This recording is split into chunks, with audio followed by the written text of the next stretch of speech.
li amri wahlul 'uqdatam min lisani yafqahu qawli. Hadirin dan hadirat jamaah salat tarawih yang dimuliakan dan dirahmati Allah Subhanahu wa taala. Pada malam hari ini saya sangat berbahagia dan sangat senang sekali bisa kembali bersua, bisa kembali bertemu dengan seluruh saudara-saudara saya yang berada di Masjid Al-Aqab ini. Alhamdulillah, masjid semakin cantik. Alhamdulillah, jamaah semakin ramai. Mudah-mudahan dengan adanya berjamaahnya kita di dunia, mudah-mudahan di akhirat kelak kita bisa berjamaah masuk ke dalam surganya Allah. Insyaallah. Hadirin Bapak Ibu yang saya hormati dan saya muliakan, saya dalam kesempatan ini ibarat sebuah ungkapan, saya merasa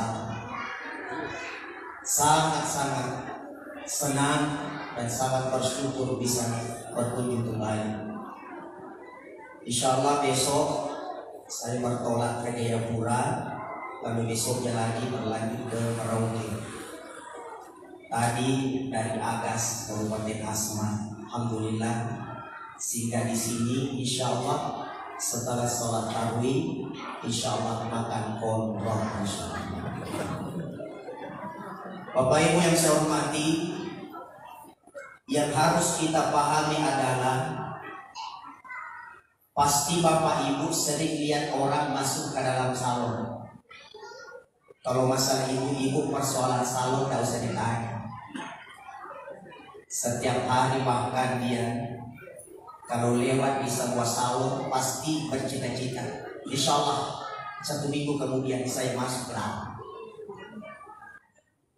Bapak-bapak juga pasti sering lihat orang masuk ke salon. Ternyata tentu ada pembelajaran di situ. Pembelajaran apa? Orang yang masuk di salon tersebut beda penampilannya kalau dia keluar dari salon tersebut. Awalnya rambutnya panjang, awalnya kulitnya tidak bersih, tetapi setelah keluar dari salon tersebut pasti ada perubahan. Begitulah perumpamaan yang sangat sederhana ketika kita berada di dalam bulan suci Ramadan.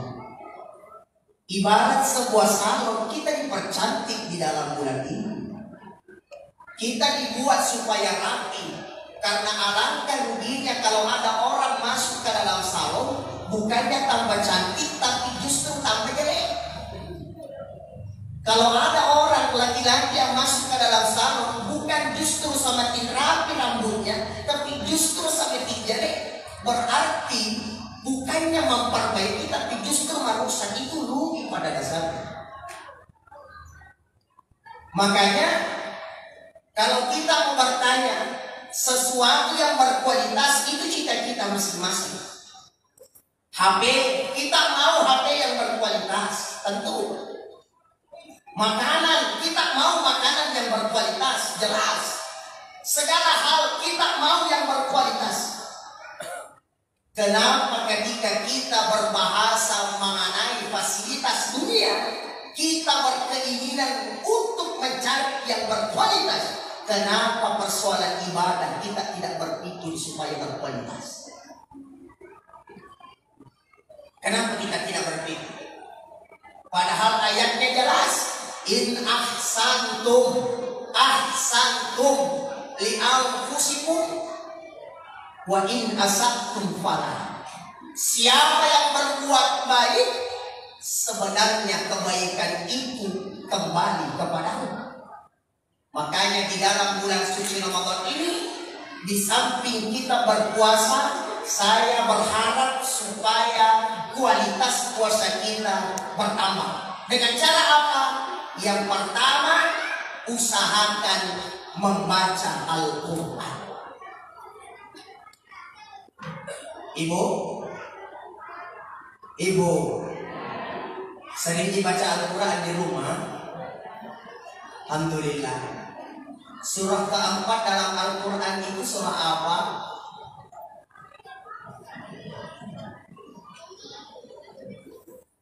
Apa ibu? Oh iya. Dan tidak tahu kalau surah keempat itu adalah namanya sendiri, An-Nisa. Kenapa? Karena baru dia buka Al-Quran, maaf, banyak orang baru dia membuka Al-Quran ketika orang meninggal dunia. Padahal di bulan puasa ini, supaya puasa berkualitas, supaya puasa kita meningkat, dia punya derajat, maka isi di samping berpuasa kita membaca Al-Quran. Yang kedua, setelah membaca Al-Quran apa lagi? Biasakan sholat duha. Bapak-bapak sholat duha, jangan malas sekali beribadah. Ibu-ibu sholat duha, minta kepada Allah supaya diberi rezeki. Ya Allah, ketika rezekiku berada di langit turunkan, ketika jauh dekatkan, ketika sulit mudahkan. Yang penting ketika kita berdoa, jangan minta semua rezeki. Karena ada orang, ya Allah kasih semua maka rezekiku. Dibalas malaikat kasih semua rezekinya, sekalian cabut nyawanya. Kenapa? Karena orang ketika habis jatah rezekinya, maka dia akan berpulang ke rahmatullah. Maka itu biasakan. Makanya ada ulama yang memberikan amalan setelah sholat duha, kita duduk sejenak. Setelah duduk sejenak, kita membaca 10 kali ya Fattah, ya Razzaq, ya Fattah, ya Razzaq. Itu dibaca 10 kali. 10 kali, 10 kali, 10 kali, 10 kali, 10 kali, 10 kali. Jumlahnya 60 kali. Karena rezeki itu datangnya dari kanan, datangnya dari kiri, datangnya dari depan, datangnya dari belakang, datangnya dari atas, datangnya dari bawah. Maka kita setelah membaca ya Fattah, ya Razzaq sebanyak 10 kali kita berdoa, ya Allah, ketika rezekiku berada di kanan, maka berikan dan supaya dimudahkan untukku. Setelah itu lagi ya Fattah, ya Razzaq 10 kali, ya Allah mudahkan rezekiku yang ada di kiri. Setelah itu ya Fattah, ya Razzaq 10 kali, ya Allah mudahkan rezekiku yang ada di depan. Setelah itu ya Fattah, ya Razzaq 10 kali, ya Allah mudahkan rezekiku yang ada di belakang. Ya Fattah, ya Razzaq dibaca 10 kali, ya Allah mudahkan rezekiku yang ada di atas. Ya Fattah, ya Razzaq dibaca 10 kali, ya Allah mudahkan rezekiku yang berada di bawah. Subhanallah. Ini penting ya dilaksanakan supaya peningkatan ibadah kita semakin berkualitas. Yang ketiga, apa itu? Usahakan kita sholat tahajud. Ada sholat tahajud. Jangan sampai sia-sia waktu kita. Karena terkadang ada orang mampu menonton bola 2 jam, 3 jam, tapi tidak sanggup sholat 15 menit. Tidak sanggup sholat 5 menit. Maka sekali lagi saya sampaikan kepada kita, biasakan diri dengan kebaikan, biasakan diri dengan kebajikan, karena kematian tergantung dari kebiasaan. Alhamdulillah, sebuah nikmat yang sangat luar biasa. Ada sekarang di HP, di media sosial sangat populer di Makassar. Ada orang sementara ceramah zuhur, ternyata setelah ceramah, bahkan sementara ceramah zuhur, dia berpulang ke rahmatullah.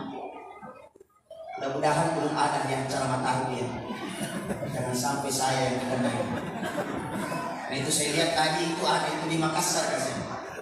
Itu sementara ceramah zuhur, tiba-tiba berpulang ke rahmatullah. Itu makinnya baik. Dan kita berharap seperti itu. Wafat dalam kondisi akhir dari hayat kita adalah kebaikan. Maka kita semua berpaduan, maka biasakan diri dengan kebaikan.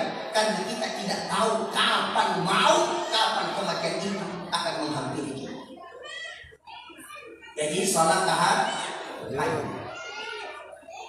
Setelah sahur sholat dulu, ya ibu ya, sholat itu usahakan itu. Apalagi ada anak itu dikasih, anak itu diberi pembelajaran. Adibu auladakum qabla wiladati. Saking pentingnya Nabi mengatakan diri anakmu sebelum lahir. Nah sekarang sudah lahir, maka bimbing dia, bina dia, supaya dia bisa mengetahui dan memahami agama Ibu Subhanahu. Kita biasakan sholat tahajud itu, ibu ya, bapak ya, insyaallah, supaya ibadah kita berkualitas. Bayangkan, membaca Al-Quran telah terlaksanakan. Yang kedua, sholat duha terlaksanakan. Yang ketiga, sholat tahajud terlaksanakan. Yang keempat, apa itu? Supaya puasa kita berkualitas.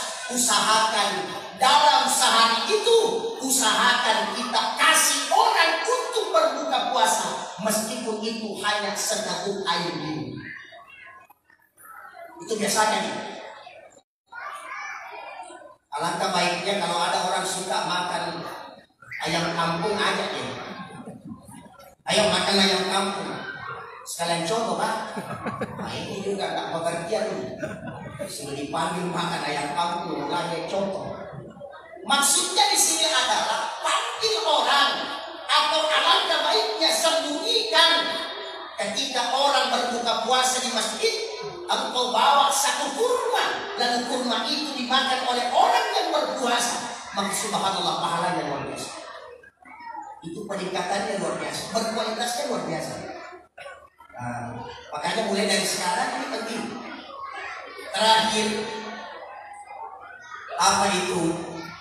Usahakan di dalam bulan Ramadan mulut kita jangan sama sekali berucap yang tidak baik, terutama kepada kedua orang tua. Mulut ini dijaga.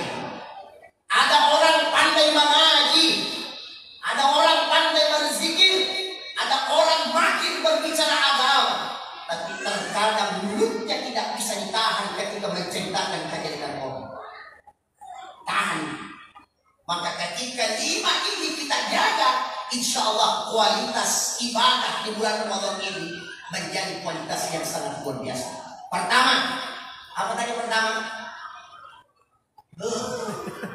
Penumpang malam sudah di rumah. Apa yang pertama? Membaca Al-Quran, meskipun cuma 1 surah, meskipun hanya 1 ayat, biasakan.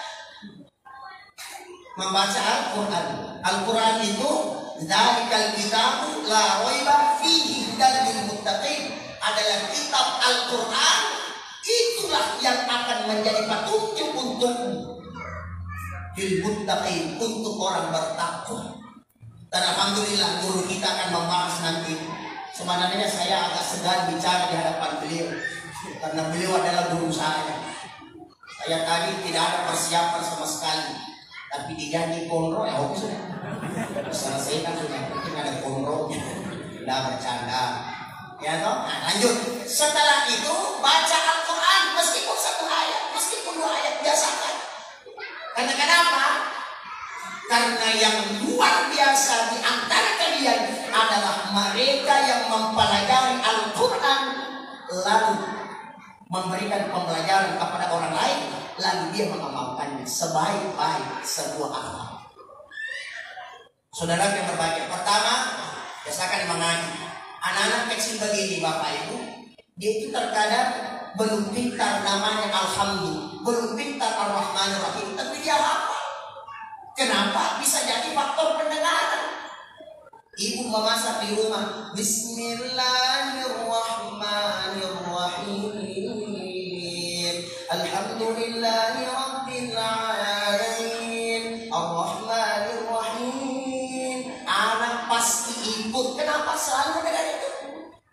Kalau sedikit ada cekcok sama suami, itu piring, itu kenapa? Mana juga begitu. Kenapa? Faktor kebiasaan. Maka membiasakan mengaji pada dasarnya untuk dirimu, untuk keluargamu.